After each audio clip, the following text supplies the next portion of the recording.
Hola, muy buenas noches. Ahí vamos viendo que se va conectando gente. Hola Clau, hola Analía.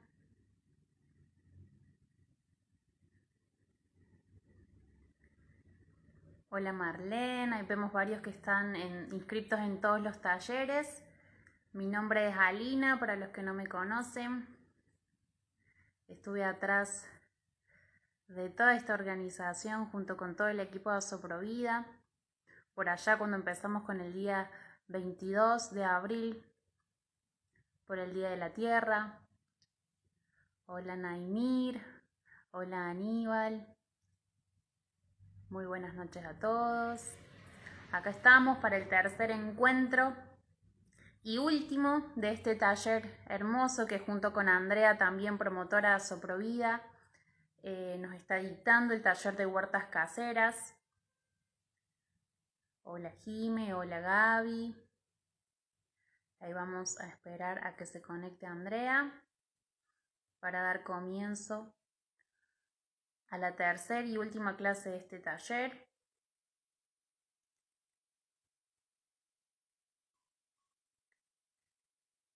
Hola María Eugenia.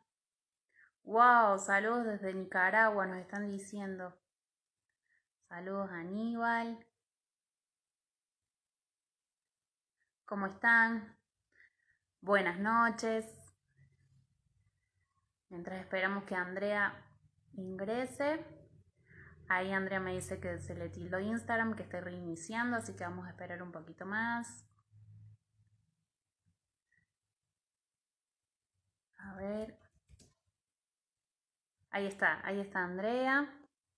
Vamos a dar comienzo.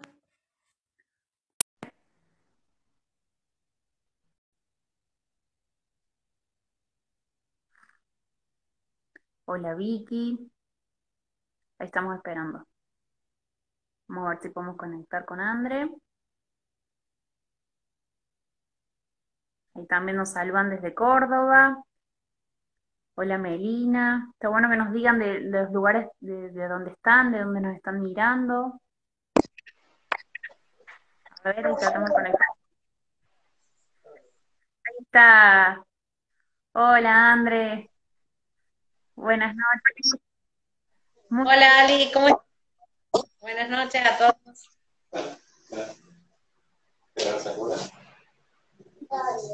¿Se me escucha bien? Los demás pueden decir si se escucha bien. Ahí nos estaban saludando, Andre, nos dijeron, hay gente de Córdoba, hay gente de Nicaragua también, de La Plata, Buenos Aires. Un montón. De San Francisco, muchos compañeros cordobeses. Somos mayoría los cordobeses. Hablando del taller de huerta.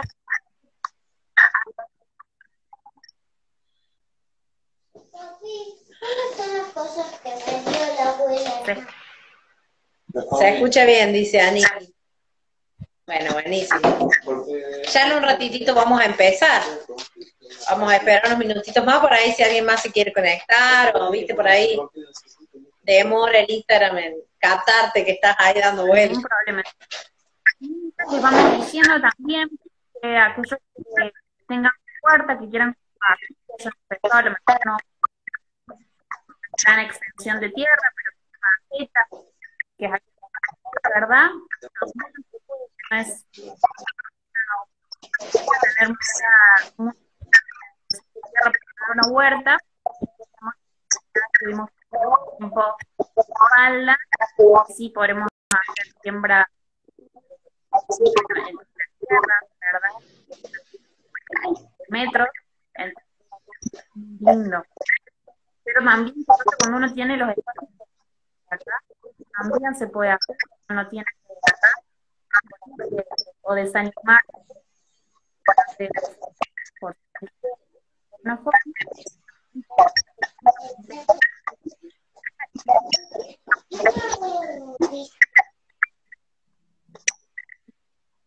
Sí, la verdad que cuando uno no tiene mucho espacio, por ahí parece como que no se puede hacer una huerta. A veces uno tiene esa limitación, como que, ay no, mi casa no tiene patio, no puedo hacer la huerta. Y en realidad, bueno, por ahí son mitos que uno tiene. Bueno, yo te comentaba hoy a la tarde que a todos los que están haciendo el curso les vamos a pasar por el grupo algún material para que tengan, en donde vienen algunas imágenes, ideas de cómo llevar a cabo esas tareas o cómo llevar a cabo esos almácigos, esas plantineras, como para que les quede más en lo concreto, porque por ahí va hablando, a veces como que a uno se le van las ideas y entonces quédense tranquilos que todo lo que estamos viendo acá les vamos a compartir un material escrito como para que les quede.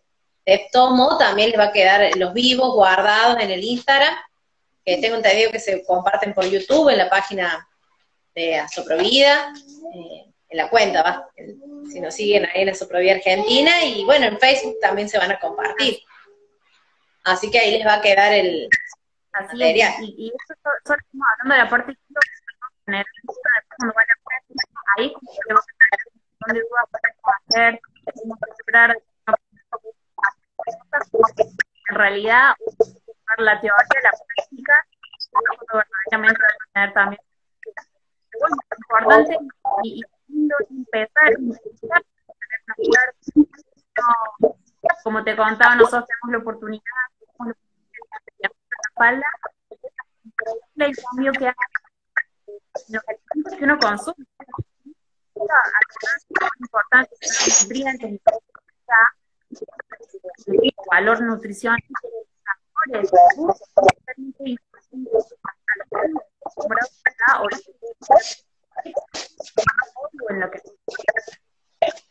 y realmente hermoso ver cómo crecen, son como hijitos nuestros, y eso es algo que uno puede recibir un montón, y no tiene mucho tiempo dejamos de venir a una librería, no tenemos idea ahora de los precios que se manejan, y es algo realmente que te y además de dar la oportunidad, ¿no? de también tener integración con la naturaleza, ¿verdad?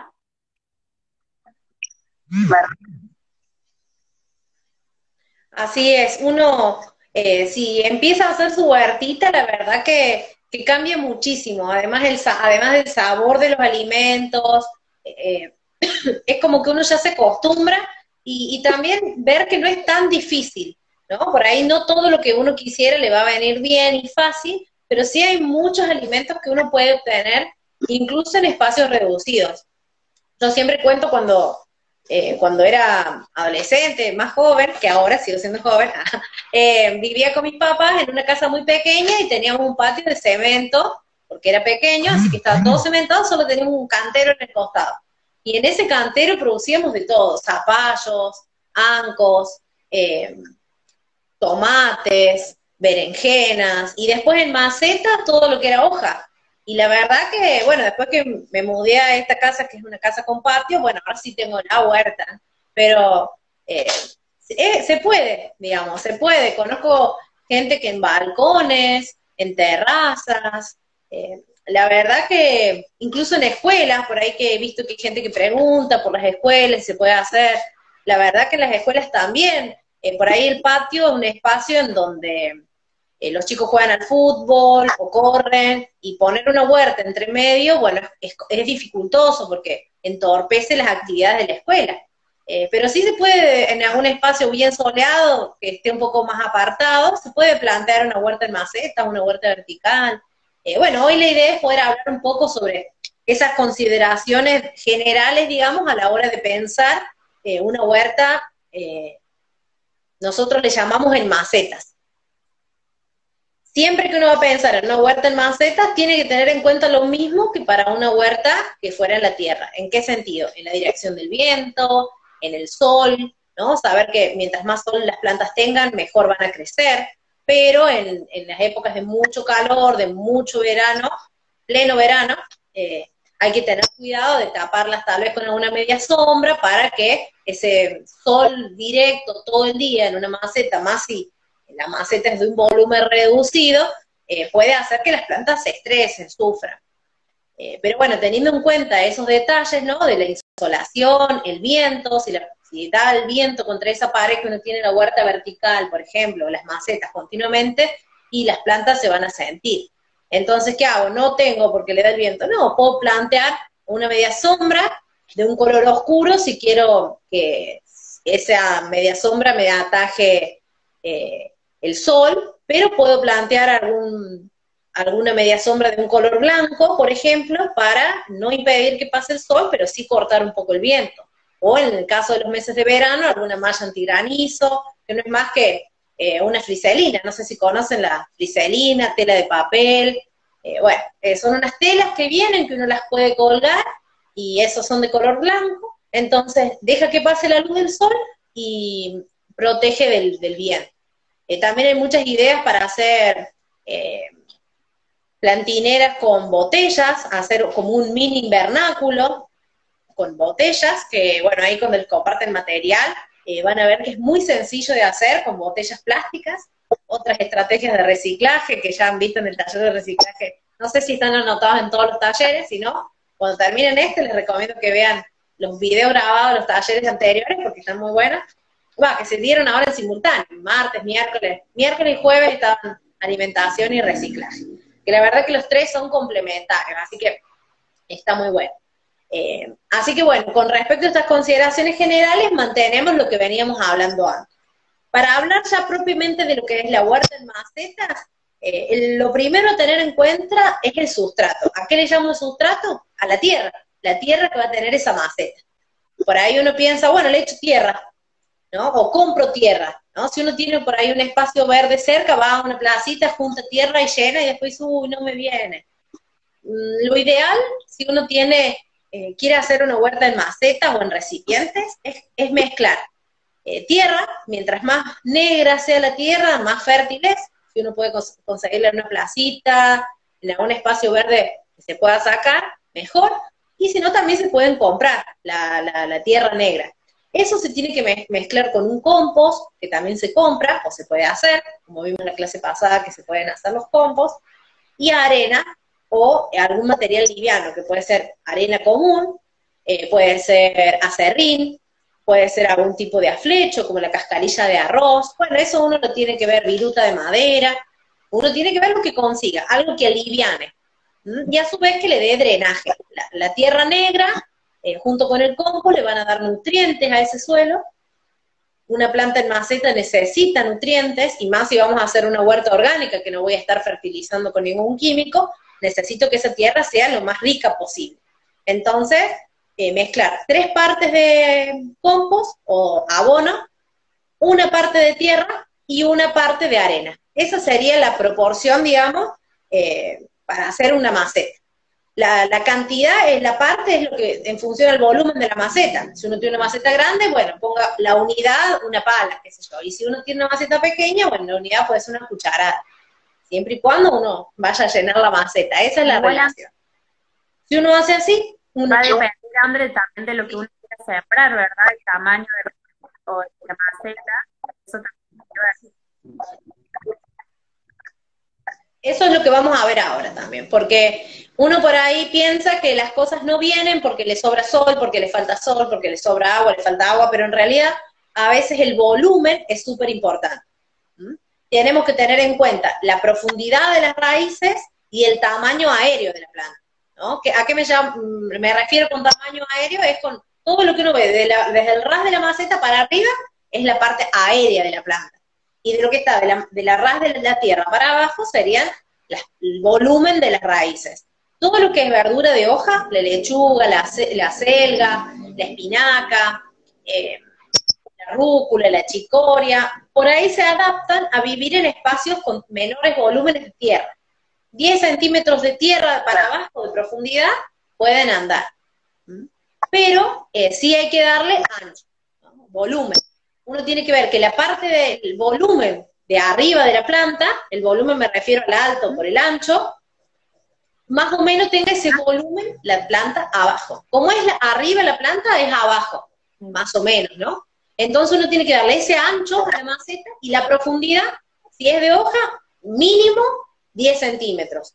Y si es una planta que da fruto, mínimo 30 o 40 centímetros.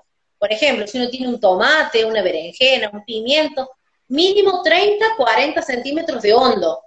Y arriba el volumen de la planta. Si la planta tiene 40 por 40, bueno, 40 por 40 para abajo. No sé si se entiende. Eso lo vamos a dejar igual escrito en estos manuales para que ustedes lo tengan bien fresco, pero esa es la clave, que la planta tenga profundidad y a su vez que tenga volumen. ¿Para qué? Para que las raíces puedan crecer. También es importante tener en cuenta que se puede tener algún árbol frutal o alguna planta aromática, pero siempre van a requerir más volumen de tierra. Por ejemplo, higueras, ciruelos, limoneros, quinotos, son árboles frutales que se adaptan a vivir en maceta. O sea que uno podría tener su frutal en la maceta, pero el volumen debe ser mínimo de 100 litros. O sea, un bidón o un macetón grande. Pero si uno le coloca, como decíamos recién, un sustrato liviano, le pone arena, acerrín, eso hace que la maceta no sea tan pesada y a su vez que tenga buena aireación. Algo importante tener en cuenta con las macetas es que la tierra tenga un buen drenaje. A veces si la tierra que uno pone es muy seca, muy dura, es conveniente poner en la base de la maceta arena y después sí la mezcla. ¿Para qué? Para que uno se asegure que esa tierra vaya a drenar. ¿Se entiende más o menos hasta acá? Va perfecto. Yo algo que siempre digo con respecto a esto de las macetas es que uno no necesariamente tiene que comprar macetas. Uno inclusive debería reciclar. Digo yo debería, ¿no? Para sobrevivir. Pero uno puede hacer macetas con lo que sea. Lo importante es que esa maceta tenga un buen drenaje. Nunca nos tenemos que olvidar de hacerle los agujeros. Parece una obviedad, pero no siempre es una obviedad. A veces uno compra macetas, por ejemplo, de barro, de porcelana, que vienen preciosas, y uno mete la planta directamente ahí, porque es hermosa, y no, obviamente no tiene huecos. A veces son portamacetas.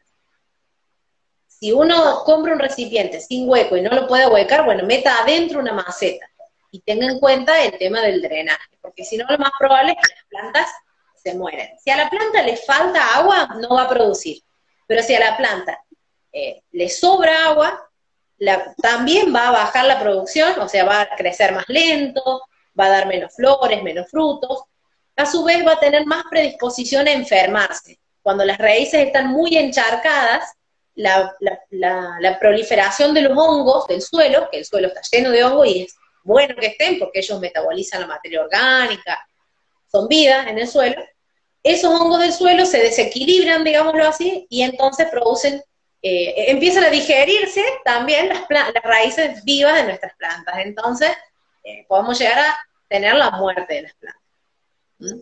Entonces hay que tener cuidado, con el agua. ¿Se entiende más o menos hasta acá? André. Claro.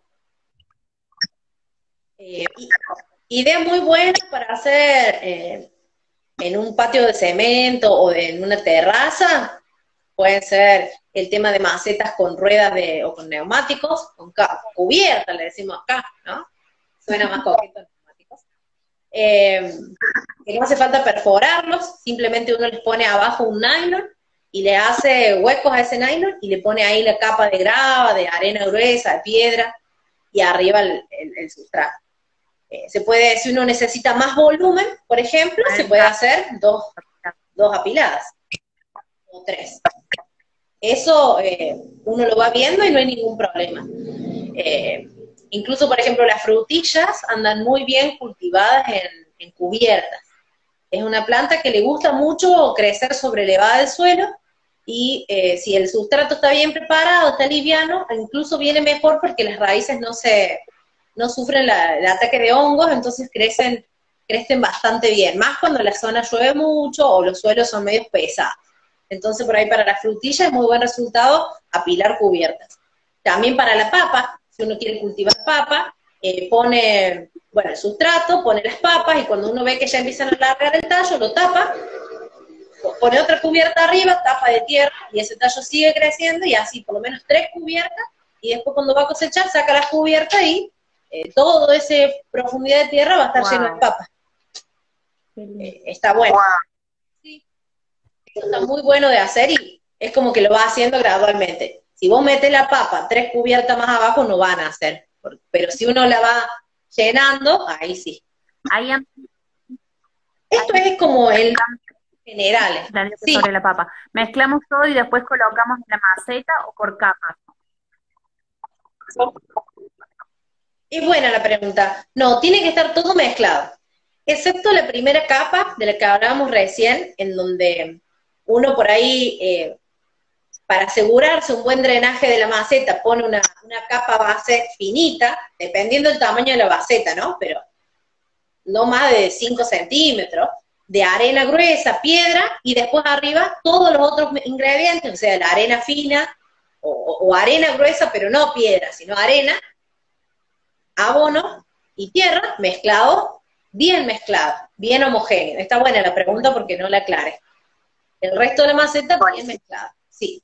Entonces, de esa manera uno se asegura que haya nutrientes en todas partes y buen drenaje en todas partes.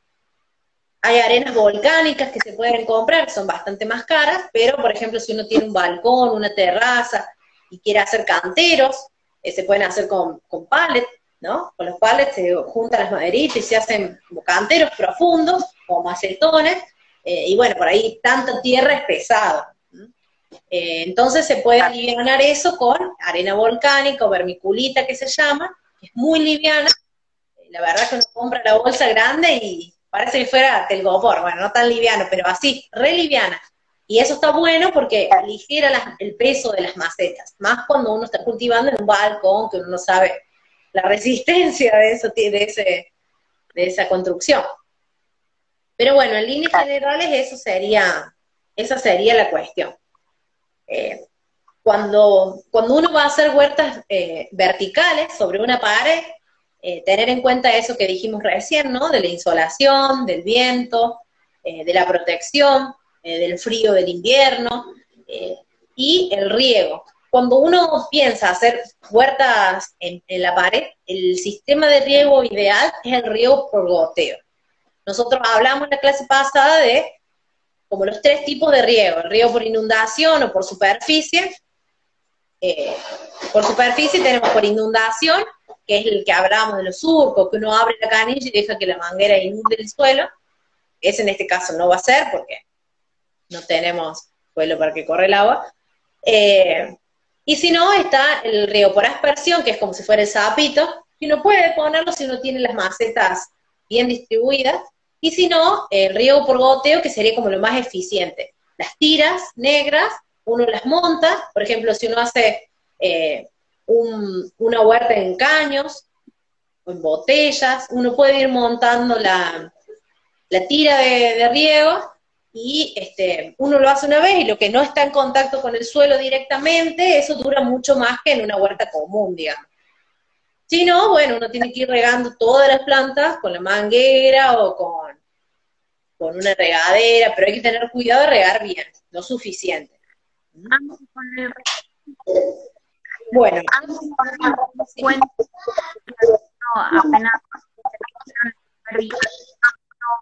poquito de mojar,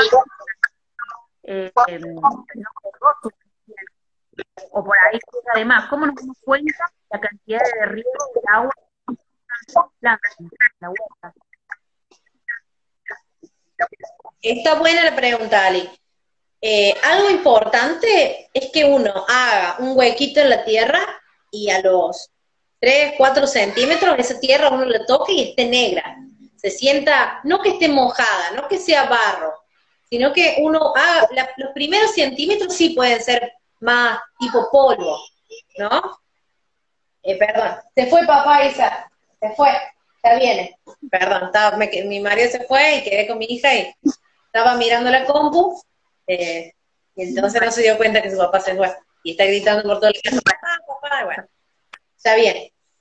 Bueno, entonces, volviendo a lo nuestro, perdón, esos primeros centímetros puede que estén secos, que la tierra esté dura, pero si uno cava, ya te digo, unos 3, 5 centímetros, va a ver que ya está negra la tierra. Ese negror habla de que está húmeda. Si la tierra está barrosa, es que le sobra agua. No tiene que estar barrosa. Una estrategia clave es siempre tener la tierra cubierta. El uso de mantillos vegetales, que se llaman, que es restos vegetales, por ejemplo, la yerba, pasto, de un que cortó el pasto. Ponerle una capa a la tierra ayuda a que esa tierra no pierda tanta agua. Uno la cuida. También hay lugares que usan nylon. Bueno, yo no recomendaría comprar nylon negro para eso. Con uso de restos vegetales, ¿no? Uno ya estaría cumpliendo con esa función. No sé si hay alguna otra pregunta hasta acá o tenemos unas preguntitas que podemos ir respondiendo después. Digamos. Bueno, dale. Entonces vamos a hablar ahora algo bastante importante que nos quedó pendiente de la clase número 1, que tiene que ver con esto de las macetas también, que es la iniciación de los cultivos. Cuando uno va a plantar o va a empezar a cultivar, ya sea el huerto en la tierra o en las macetas, hay algunas plantas que conviene sembrarlas directamente, ¿no? Lo que le llamamos la siembra directa. Por ejemplo, la semilla es muy grande, una semilla de haba, de arveja, de acelga, ¿no? Semillas grandes, ¿a qué le llamo? Que uno la pueda individualizar. Uno tiene un paquete de semillas, agarra esto es una semilla, ahí, fácil, ¿no? Esas semillas uno las puede sembrar directamente. Uno hace un surquito en el suelo, o huequitos, en el caso que sean grandes, y uno introduce la semilla en el suelo. ¿Cuánto? 2 o 3 veces el tamaño de la semilla. Eso es importante. A veces uno dice, uy, no me nació nada. Y es que uno le enterró 30 centímetros y la semilla medía 1. Entonces imagínense esa pobre plantita tener que crecer 30 centímetros para asomar y ver la luz. No hay energía suficiente. Entonces, con plantarla 2 o 3 veces la profundidad del tamaño de la semilla, si la semilla tiene 1 centímetro de alto, plantarla a 2 centímetros. Así de profundidad, poquito. Tampoco es apoyarla sobre el suelo, porque a veces uno la deja apoyada, con la humedad del riego del primer riego, brota, pero al estar en la superficie, el sol la seca automáticamente y se muere. Entonces, sí o sí tiene que estar tapada, y no más de 2 o 3 veces su tamaño. Entonces uno entierra la semillita cuando es siembra directa. También hay algunas otras especies que se hace siembra directa porque no se pueden mover, por ejemplo una zanahoria, una remolacha, son semillas más pequeñas, la zanahoria es re chiquitita, pero si yo trasplanto las zanahorias, la daño y entonces no me va a dar zanahoria después. La zanahoria crece hacia abajo, ¿no? Entonces, igual que la remolacha. En cuanto a la distancia entre cada semillita, por ahí sí está más. Va a depender también de que siempre. Está bueno, sí. Hay que tener en cuenta, siempre hay que tener en cuenta la cantidad, ¿no? Para un cajón de fruta, ¿no? Por ejemplo, para ese tamaño, ese volumen de tierra, si uno va a hacer una siembra de una semilla chiquitita, que no sea más de 2 o 3 pizquitas de sal. Por ejemplo, ¿vieron cuando uno agarra una pizca de sal así entre los dedos? 2 o 3 pizcas de semillas servirían para sembrar un cajón entero. Cuando uno ve que la semilla es muy pequeña, le hace difícil a uno esparcirla lo suficientemente bien como para cubrir el cajoncito de manera homogénea. Entonces lo que se puede hacer es mezclarla con alguna cucharada de arena o con aserrín. Si uno le quedó de cuando preparó el sustrato, uno la mezcla, entonces aumenta el volumen de eso y es más fácil esparcirlo y hacer que se puedan plantar más separaditas. Siempre pasa que van a venir 2 muy pegadas y entonces va a ser difícil después de separarlas.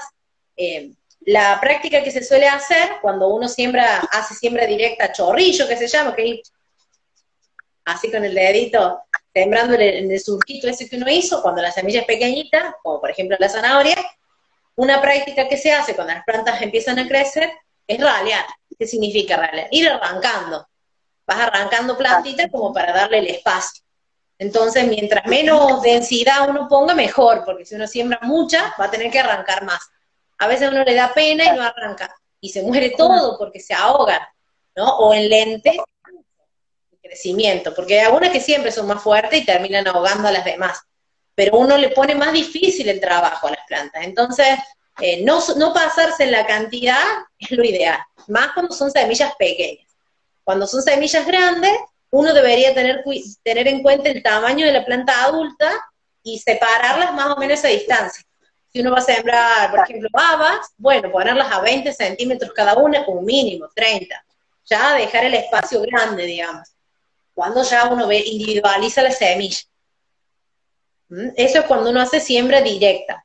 Ahora, cuando uno prepara almácigos, ¿qué es el almácigo? Es preparar una maceta, un contenedor, un vasito, en donde uno va a cultivar esas semillas hasta que sean unas plantitas más o menos así, ¿no? 10, 15 centímetros, el ancho de un lápiz, que tengan 4 hojitas ya verdaderas, bueno, según la especie y el tamaño del trasplante, pero uno las va a cultivar, es como si fuera una nursery de bebés, ¿no? Uno va a cuidar esas plantitas para darle las condiciones para que después puedan sobrevivir mejor en el terreno propiamente dicho. Uno las puede trasplantar, en el caso de que haga una huerta en maceta, a una maceta más grande, o la puede trasplantar a la tierra si uno va a hacer una huerta convencional. Se pueden usar cajones de verdura, como te decía recién, con un sustrato el mismo que el de las macetas, 3 partes de abono, 1 de tierra, 1 de arena, mezclado bien. Acá en este caso de los almácigos no hace falta hacerle la base de drenaje porque el almácigo no dura mucho tiempo el almácigo, uno las tiene entre 15 días y mes y medio, dependiendo de la especie, cada una tiene su velocidad, también dependiendo de la época del año, pero en líneas generales eso es el tiempo que está. Entonces uno siembra en ese cajón, en ese vasito. Si uno, por ejemplo, va a cultivar en vasitos, también recordar siempre hacer el agujerito abajo y poner en un vasito 2 o 3 semillas, no más. Ahí sí vamos a tener que tener más atención en individualizar la semilla, por ejemplo, de lechuga, que son re chiquititas, de rúcula. La rúcula no, se hace siempre directo. La chicoria también. Pero la lechuga, qué sé yo, si uno va a hacer repollo, coliflor, tomate, pimiento, que normalmente se hacen en almácigos, si uno va a plantar en almácigos como una bandeja germinadora que le llaman, spilding, que son como si fuera un maple de huevos de plástico, con un poquito más grande los recipientes, uno tiene que poner ahí sí o sí una semilla por huequito. Si uno pone más de una semilla, las plantas se empiezan a competir y se asfixian, es como que pierde la utilidad que tenía el compartimento. Entonces, si uno no va a tener ese cuidado, es conveniente sembrar en cajones o en vasitos en donde uno puede poner 2 o 3 semillitas y van a venir bien. A lo que son los almácigos hay que regarlos con frecuencia, al menos una vez al día, y sí hay que protegerlos del sol directo en verano, con una media sombra, o del frío en el invierno con un nylon, ¿no? Hacer un pequeño invernadero, ya sea un microtúnel, o ya sea alguna de las ideas que les vamos a dejar ahí en los manuales, para poder cuidar esos plantines en esa primera etapa. También hay que tener cuidado que no se rieguen tanto, que no se inunde, porque si no pasa mucho que se mueren. El dumping off, que se le llama, que es una enfermedad que uno ve que el plantín es como que se cae y después se muere. Y es porque los hongos hacen que se coman, los honguitos se comen ese tallito bebé muy frágil y bueno, y la planta no puede seguir. Entonces, cuidar la aireación, si uno tiene un invernaderito, que tenga buena ventilación para evitar, bueno, estos... Andrea, ahí nos estamos contando con el tema de la humedad de la tierra. Nos preguntan si sirve para mantener esa... No, ¿cómo es? Si para mantener la humedad y poder tener una mano es para de agua.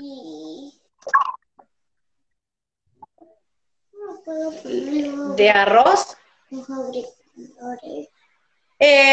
¿Cubrir arriba? Sí, calculo que ahí nos consultan más, pero vos para comprar en algo en espacios mantener la humedad una cucharada de arroz. Yo sé que usan el arroz común, más que todo para ahuyentar a hormigas, pero no he escuchado que sirva para mantener la humedad. El grano de arroz absorbe humedad y no la deja disponible para la tierra. Uy, perdón, andate por favor. A mí me parece que, mi hijita me tiró el celular. A mí me parece que no sería una buena idea. La verdad que habría que probarlo, pero me parece a mí que no porque el grano propiamente de arroz absorbe humedad y entonces no la dejaría disponible para la tierra. Ese sería el pequeño detalle.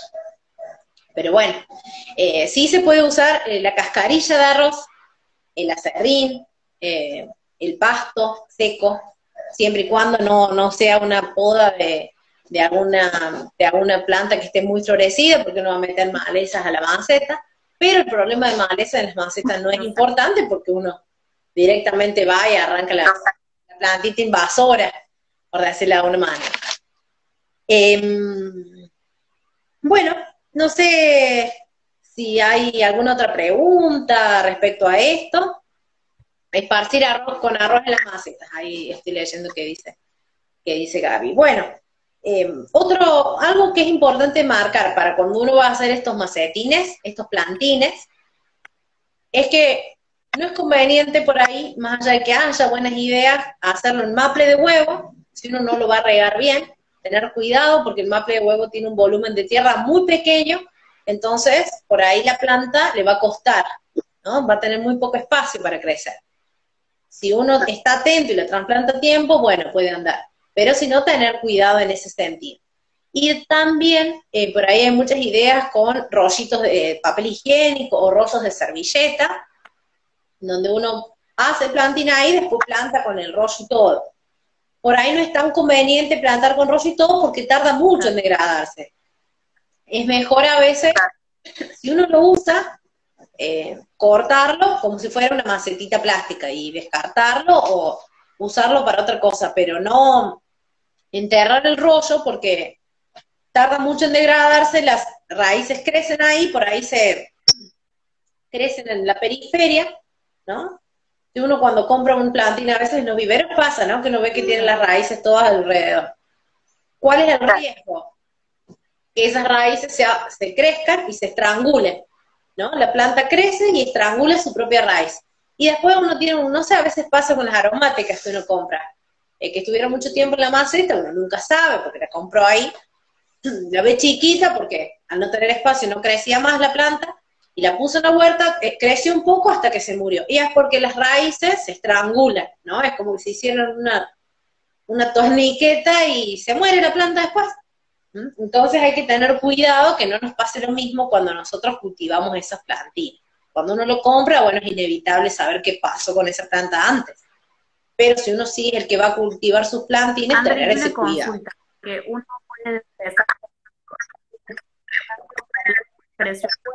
cuando después esa planta la puede plantar a otra maceta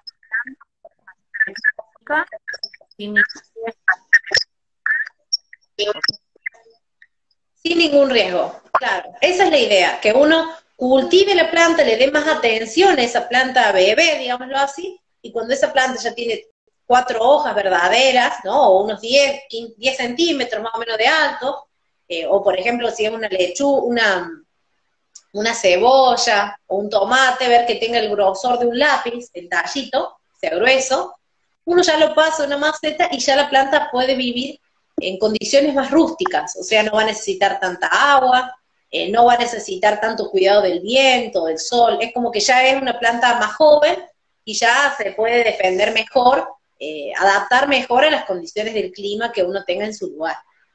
Y para eso se hacen principalmente los almácigos. Uno puede trasplantarlo a una maceta más grande y después le puede volver a trasplantar, siempre y cuando uno no dañe las raíces, se pueden hacer los trasplantes que uno quiera. Por ahí cuando uno hace los almácigos en cajones, va a ver que cuando uno saca las plantitas, es difícil que salgan con el pan de tierra. Como las raíces se entremezclan, a veces cuando uno quiere separar las plantitas, se rompen las raíces, ¿no? Y eso hace que la planta le cueste más la implantación, en el terreno.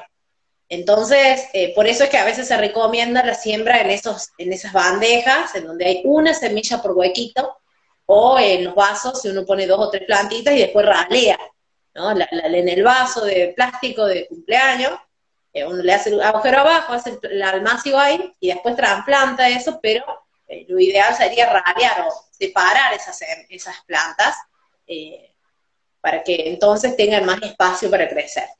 ¿Cuánto espacio necesita una planta? Bueno, como decimos al principio, uno tener el tamaño lo va a cosechar. Si uno piensa en un plantín de lechuga, uno lo ve que es alto así, finito así. Entonces dice, bueno, lo pongo cada 10 centímetros, porque si no como que te queda muy vacío, ¿no? Si uno tiene, por ejemplo, un cantero largo. Pero claro, después las plantas de lechuga empiezan a crecer, se empiezan a hacer sombras, se empiezan a aplastar. Entonces, si uno es arrancar plantas, uno tiene que darle el tamaño de una planta adulta. Si uno quiere la lechuga grande así, bueno, póngala a 20 centímetros planta como por planta, ¿no? 20, 25 centímetros, ¿no? Como mínimo, estamos hablando como mínimo. Mientras más espacio uno ponga entre las plantas, más luz, más agua, más nutrientes van a tener. Menor competencia entre ellas, porque a veces uno piensa siempre en las malezas como competencia, ¿no? En esas buenesas, como decíamos la clase pasada, esas plantitas invasoras, pero cuando uno siembra muy junto, la competencia es entre las mismas plantas que uno quiere cultivar.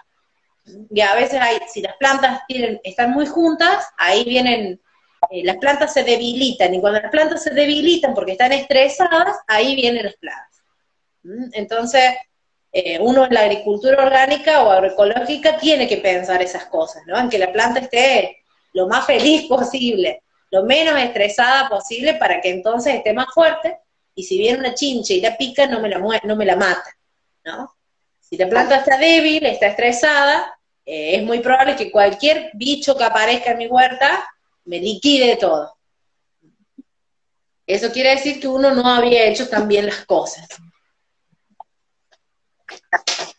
Antes de trasplantar al espacio definitivo, es conveniente a esos plantines, unos días antes, rustificarlos. O sea, si yo los voy a llevar a las macetas al balcón, por ejemplo, yo hago el almacio en la ventana de adentro, pero después lo voy a pasar al balcón, que hay mucho viento, hay mucho sol.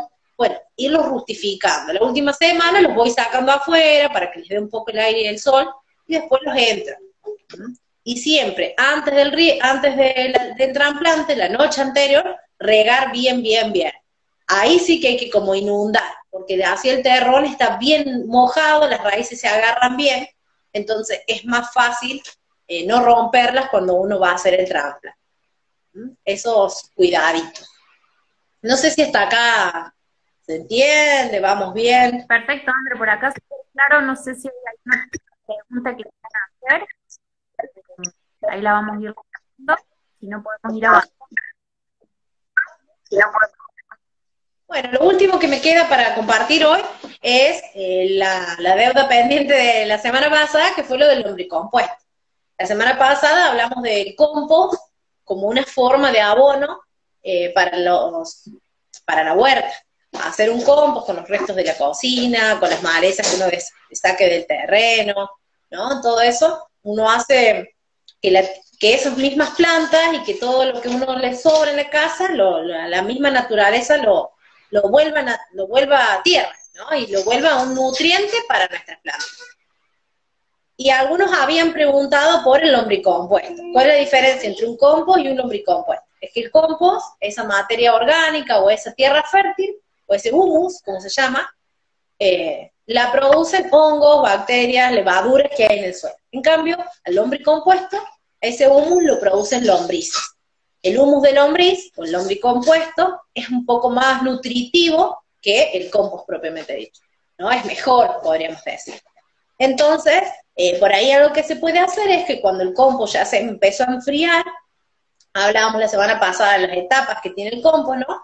Un primer momento en donde uno iba a ver que ese compost empezaba a levantar temperatura, después tenía unos días que estaba muy caliente, donde había que regarlo más y mezclarlo, y después donde esa temperatura empezaba a bajar hasta que quedaba una temperatura normal, la misma que de la tierra. Y ahí esa etapa más larga, que es cuando se van asentando y metabolizando todos los nutrientes, uno puede agregarle lombrices al compost para hacer que ese compost sea más nutritivo.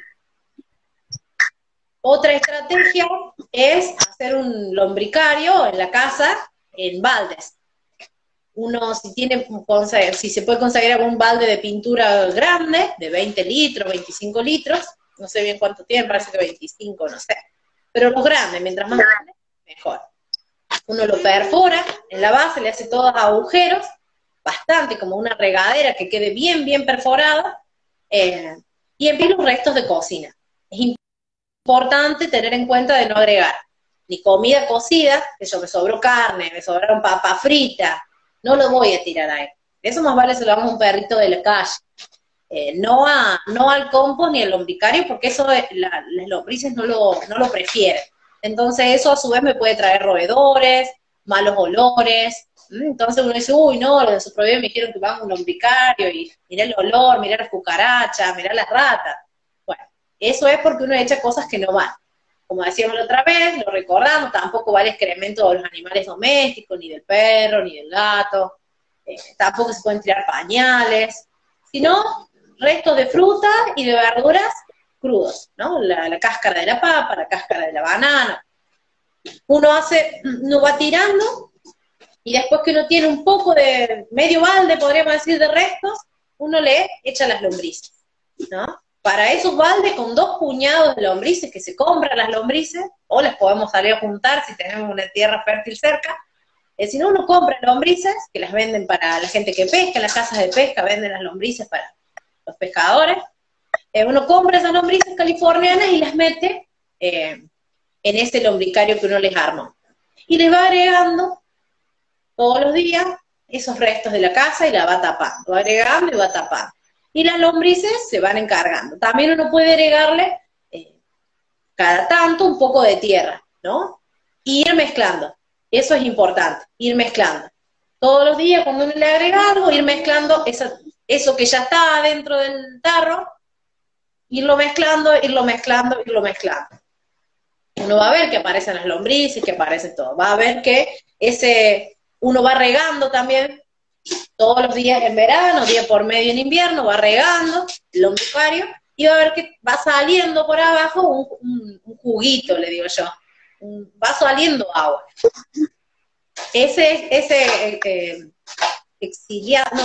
Exudado, no se me fue la palabra de la mente, pero eso que va alargando, es importante que, si uno lo que usó fue todo material bueno, digamos, uno lo podría usar para regar, ¿no? Como un fertilizante. Pero si no, simplemente armar este lombricario cerca de algún espacio drenado, por ejemplo, si el balcón o la terraza tiene un drenaje, colocarlo ahí, cosa de que todo ese exiliado se vaya por el drenaje y no nos genere, no nos ensucie ni nos genere mal olor. Es lo que se Una llama vez que el tarro líquido, ¿o no? se puede, no, lo que pasa es que no, hay que ver qué es lo que uno le agrega. A veces se puede usar, ¿no? Pero no siempre uno lo puede usar. Entonces, si uno no lo quiere usar, o si uno, por ejemplo, agregó cosas que fermentaron mal, a veces tiene mal olor, y es difícil capturarlo. Entonces, si uno no lo puede capturar, lo deja que corra en un espacio en donde no le manche el suelo. Digo, por si uno tiene un balconcito, una terraza, para no tener problemas. Pero si uno lo puede capturar, es ideal, ¿no? Exiliado, me dice acá Clau, y sí, ese es el nombre, ¿no? Ese líquido se puede aprovechar, y diluido es como un biofertilizante. Si uno la pudiera aprovechar, es como un biofertilizante. Si no se puede aprovechar, bueno, tener cuidado que no cause un daño, eso es lo que quiero decir.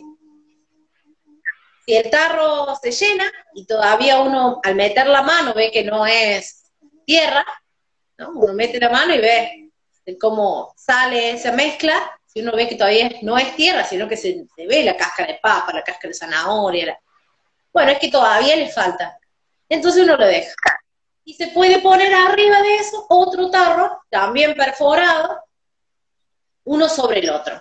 Y empezar a agregar en el de arriba todas las cáscaras con tierra y lombrices. Entonces las lombrices de abajo van subiendo, van bajando, los orificios sean grandes como para que puedan circular de un tarro al otro, y ya el de abajo entre 45 días y 2 o 3 meses ya se hace ese lombricompuesto. Es rápido, Claro. mucho más rápido que el compost. Eso es muy bueno para mezclarlo en las Andri, con macetas. respecto a las lombrices, uno las confía, no puede ser otro tipo de lombriz, cordobés, mentira, ¿no? Ay, yo sí, las mañanas las hacen en No te escucho bien yo, pero más o menos interpreto que me estás preguntando si otros lombrices sirven. bien. Sí sirven, claro que sí. La lombriz californiana se caracteriza por ser muy voraz, o sea, ella come mucho, eso que uno le da, todas esas cáscaras, las come, las come, las come, y ese excremento de ella es la que va haciendo esa descomposición de la materia orgánica y produciendo el humo. Otras lombrices tienen una menor capacidad de conversión, pero sirven igual, cualquier lombriz sirve.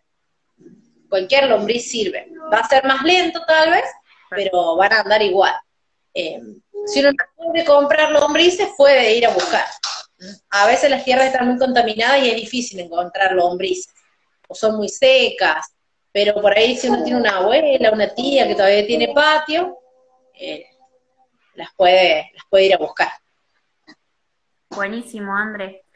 Y una consulta que yo tengo también es sobre, no sé si me escuchas bien. Ahora te escucho un poco mejor, de momento como que te escucho cortado, por eso es que me cuesta. Por ahí, cáscara de huevo, por ahí no, bueno, puede hacer, no, también sirve Sí, sirve. La cáscara de huevo sí. La cáscara de huevo sí. Incluso si se nos rompe un huevo, también puede ir el huevo crudo, puede ir. No así la carne cruda o la grasa de la carne, ¿no? Los cueros, los huesos. Eso no sería conveniente ponerlo en el lombricompuesto. Por ahí en el compost, a veces como eso se calienta más, es más fácil que pase desapercibido. Pero en el lombricompuesto no sería conveniente. Los restos animales es mejor separarlos y dárselos a que se los coma otro animal. bien. Más que todo, no porque no se degrade, sino más que todo para no atraer cucarachas, ratas, es más que todo por eso. Y los malos olores. Si uno lo tiene en el balcón, no es lindo salir a contemplar la huerta, Claro, ¿no? no nos van a dar ganas. Así es, así es. Bueno, no sé. sí, ya estamos en hora. Una preguntita que No me sé si... hicieron, bueno, un poquito también la vez pasada. Semillas de albahaca, morrón y zapallo, si pueden sembrar en esta época. Y en esta época no, la verdad que no es época de... nosotros dijimos en la clase pasada que había semillas que eran de verano, semillas de invierno, semillas de otoño, de primavera. En general, las siembras de las plantas se hacen, esa es la manito de mi hijita, las siembras se hacen en otoño y primavera. Es conveniente finales del invierno, principios de primavera, hacer la siembra de todas las plantas que van a crecer en verano. Por ejemplo, la albahaca, el pimiento, el choclo, el tomate, la sandía, el zapallo, el melón. Todo eso hacerlo finales del invierno, principios de la primavera. Si uno tiene un invernadero o algún espacio para cubrir, mejor finales del invierno. ¿A qué me refiero a finales del invierno? Bueno, principios de septiembre, no estoy hablando de julio. Principios de septiembre uno ya puede estar haciendo los plantines. Y los que van a crecer y desarrollarse en invierno o en otoño, como por ejemplo las coles, las habas, las arvejas, uno es conveniente que las plante finales del verano, ¿no? Principios de marzo, fines de febrero. Entonces uno le da más tiempo a la planta para establecerse. Habíamos dicho la vez pasada que por ahí las plantas que sobreviven el invierno, no es que necesariamente necesiten de mucho frío. La mayoría de las plantas de invierno sí necesitan un poco de frío para crecer, para madurar en realidad, para cambiar de sus tejidos que pasen a modos reproductivos, digamos, a dar flores y frutos, pero no es que el frío les guste para crecer. Entonces hay que tener cuidado igual de no exponerlas a tanto el frío, porque es una selga, puede sobrevivir el invierno, pero eso no quiere decir que sea el óptimo. Entonces la selga es como que va a pasar todo el invierno igual. Cuando uno ve que empiezan los calorcitos y la lluvia, ¡pum!, creció de golpe y semilló. Entonces, bueno, ahí terminó su ciclo. Entonces, mientras más tiempo antes uno lo pueda sembrar, más tiempo va a tener para crecer y adaptarse a ese invierno. Bárbaro. También si la hierba se puede quitar o hay que ponerlo. Creo que de las dos formas. ¿Cómo es la pregunta? No entendí. ¿Puede tirar directamente en las plantas o hay que ponerlo en el compost? La yerba se puede tirar directamente a las plantas, sí. Hay que tener cuidado que uno no le haga una capa de 30 centímetros de yerba, porque a veces el consumo de yerba es alto y uno la maceta. Y bueno, no, tanta yerba no. Uno podría hacer una capita como para cubrir que el suelo no esté descubierto, pero ya está. Después lo otro va al compost, a los compuestos. Y también nos considera las de naranja que se pueden tirar al compost. Poder se pueden tirar. Lo que sí que los cítricos, por las características del cítrico, uno va a ver que son muy lentos de descomponerse. No los prefieren las plantas. Las bacterias, los hongos, ni las lombrices. Si uno tira cáscara de naranja, uno va a ver que la cáscara de naranja y la de cebolla no se las come nadie. Solamente el compost se las termina comiendo. Y lento. Pero mejor tirarlas al compost que tirarlas a la basura. Bien.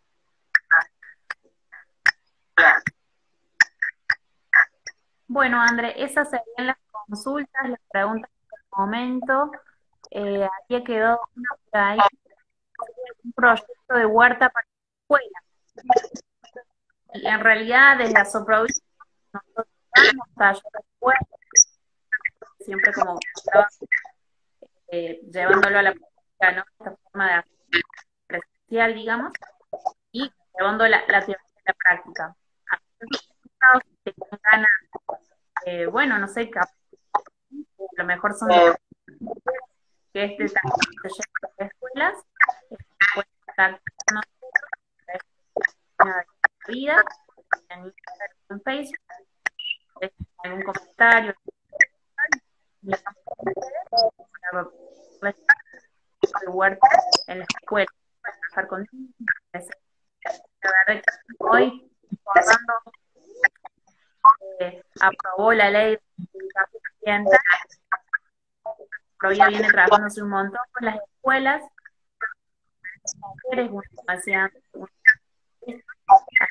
bueno, propiciando esta ley que hace mucho que hacía falta, la verdad, puede llevar a cabo estos recordar siempre que aquellos que hagan la huerta, ya sea en su terreno, en su maceta, en su foto, para nosotros es muy gratificante recibir esos todo lo que crean.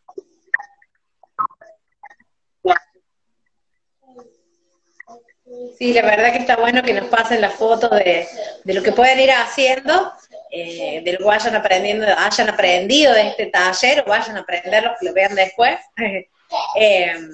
Porque, bueno, es como que uno ve que todo esto queda en la nada si uno simplemente se lleva la teoría.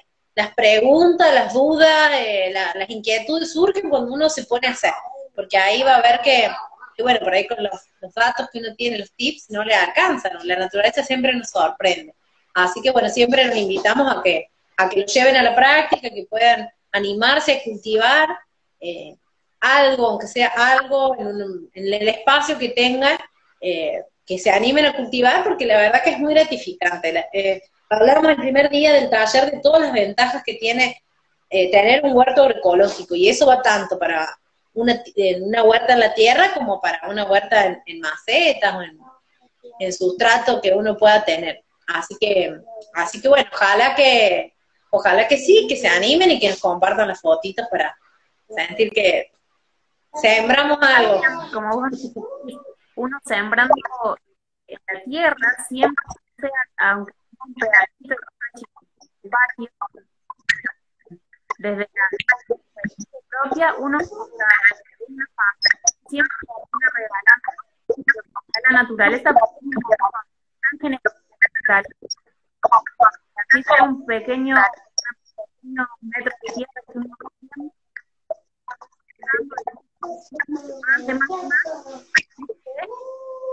compartiendo esta posibilidad de poner en práctica lo que me enseñaste antes, de todo corazón, del primer taller,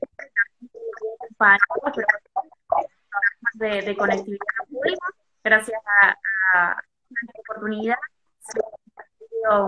por suerte, el final de este taller, esperamos que este taller muchísimo, como nueva práctica. Gracias, Andrea, por la predisposición, darnos todo esto con siempre y a todo el equipo atrás, a lo que está Mariela, Eugenia, Victoria, Jorge, un montón de promotores y de promotores que están atrás de esto, que empezamos con el Día de la Tierra, a ver qué nosotros podemos devolverle a la tierra, sí, a cosas. Gracias a todos los demás talleres, todos los talleres de reciclaje, en el de huerta y en el de alimentación consciente. De verdad, estamos contentos y agradecidos por la participación. Y bueno, esperando que en otra oportunidad nos podamos encontrar, seguramente con más talleres. No sé, Andrés, si querés decir algo más.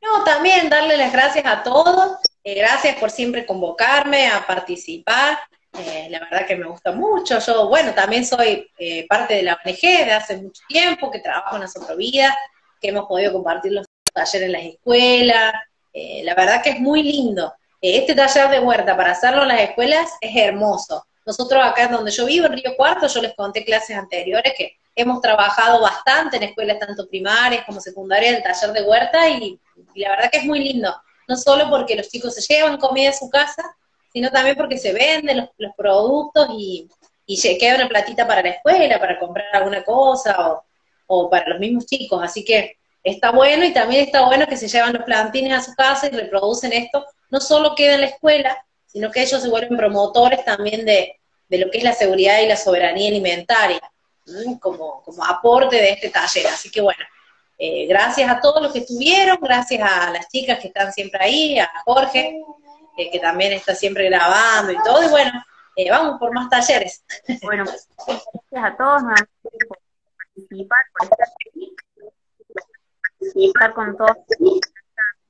Bueno, he hecho todos los cursos, todas las clases, ¿sí? Queremos recordar que el 17 de marzo es el día de reciclaje, ¿sí?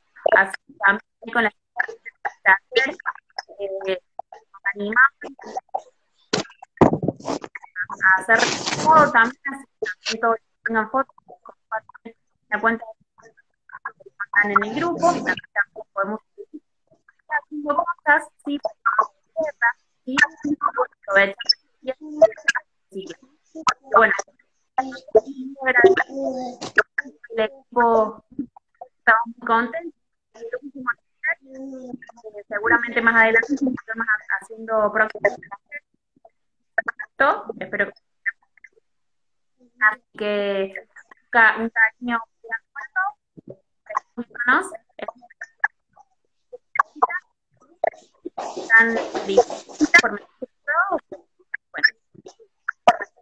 muchas gracias, Andrés. Bueno, gracias, nos vemos.